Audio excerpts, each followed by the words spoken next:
fans, and welcome to Cammy's Comic Corner. Once again this week, I don't have a pick of the week, but fear not. Instead of just a Fast Five, this week, at the end, I'll have another contest for some comics I'm giving away. And if you're a Kevin Smith fan, I'd pay attention if I were you. But enough of this jibba-jabba. Now on to the Fast Five. First up from Image, we have Invincible number 50.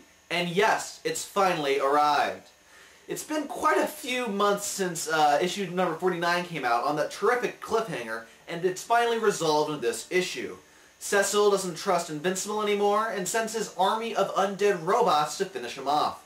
Invincible has to flee though, because Cecil has a little bomb implanted in his mind, and he has the detonator just in case he ever got out of line. It can screw up his equilibrium. So a big old race occurs across there until finally Invincible can team up with his old teammates and explain what's going on. Finally a standoff happens. Cecil goes, "Fine, but you're not working for us anymore." And Invincible threatens him with, "You don't lay a finger on my family from now on. And, you know, I don't want to see you anymore." So anyway, he's no longer working for the government, and he's off going to do his own little thing now. Very interesting issue. And also in this issue we got a backup on how Cecil came to be, you know, head of the whole agency. Now he got that little scar on his little, by his lip there. Next up from DC, we have Green Arrow, Black Canary number 9.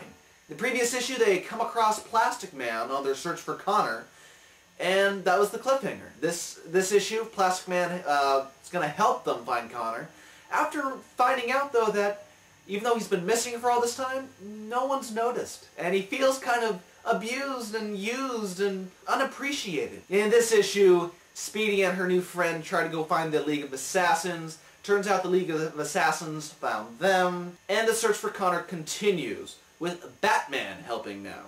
Tune in next issue for some good Batman Green Arrow banter. I'm pretty sure it's going to happen. Next up from Dark Horse Entertainment, we have the Goon number 25. After being told by Buzzard that this whole town is haunted and cursed, and that the Goon's wasting his time here and he should just go move on and find happiness, forget Labragio coming back and trying to take over the business, the Goon should just go. And what does the Goon do? He does, for a second. But as soon as he gets to the edge of town, he comes back. And just in time, too, for Wicker and Labragio. They're about to, Labragio, I don't know how to pronounce it, but they're about to execute Norton and his gypsy pals. And now they're going to go head-to-head, fist-to-fist, and going head-to-head, fist-to-fist with the Goon is not a good idea. So tune in for a very thrilling fight next issue. Next up from DC, we have Action Comics number 866. Once again, Jeff Johns is retconning the DC Universe, and he's saying, hey, let's do it with Brainiac now. We first see where Brainiac came from, and how General Zod and Ursula were on Krypton, going, who the hell is that guy? And defending the city and the Kryptonians from the first arrival of Brainiac. We see Kandor being scooped up in a miniature city, and then we see, you know, fast forward to the Daily Planet 35 years later. And the thing I like about Jeff Johns writing Action Comics is it's not just Lois, Jimmy, and Clark running the Daily Planet. Now we're seeing a bunch of new writers, and they're going to have a little bit more of impact on the whole storyline, hopefully. And at the end we see Brainiac coming towards Earth, and Superman is probably going to be in for a world of hurt when he arrives. Tune in next issue.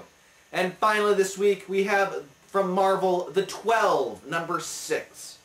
In this issue, we have a little origin of Rockman and how he might not really be the leader of an underground kingdom like he thinks. A modern-day family member comes forward to the military and gives an explanation of what her great-grandmother told her about how Rockman came to be. He used to be a miner in a little miner town. It was being run by a corrupt, bigger mining business. They decided to take action underground after an assassination attempt. A big sinkhole causes the whole town to perish, including his loved ones, and he's the only survivor, which makes him a little kooky as his mind snaps. So it's a very interesting origin of a superhero. No radiation, no gamma radiation, no alien from another planet or king of an underground city. it's just all in his head. Kind of like the Century, only I don't like the Century, but I do like the 12. So that does it for the Fast 5 this week. Now on to the contest. Now, up for grabs for you Kevin Smith fans are Chasing Dogma and also Clerks the comic book. Both these can be yours. Very funny books, by the way, and warning, adult humor, it's Kevin Smith. That should have been a no-brainer. But if you want to get your hands on these lovely, lovely books, contact me at cammyscomiccorner@gmail.com. I will randomly select the winner, and you have until Tuesday to send me an email. So cammyscomiccorner@gmail.com if you want a chance to win both of these beautiful graphic novels. Well, that does it for Cammy's Comic Corner this week. If you want to be our friend, go to www.myspace.com/Cammy's Comic Corner. From there, you can subscribe to the RSS feed and on iTunes by clicking both links below that banner right there. Any questions, send it to cammyscomiccorner@gmail.com, and hopefully next week, I'll have a good enough week to find one lovely gem and call it a pick of the week. Well, this has been Cammy's Comic Corner. I'm Cammy. Have a good week.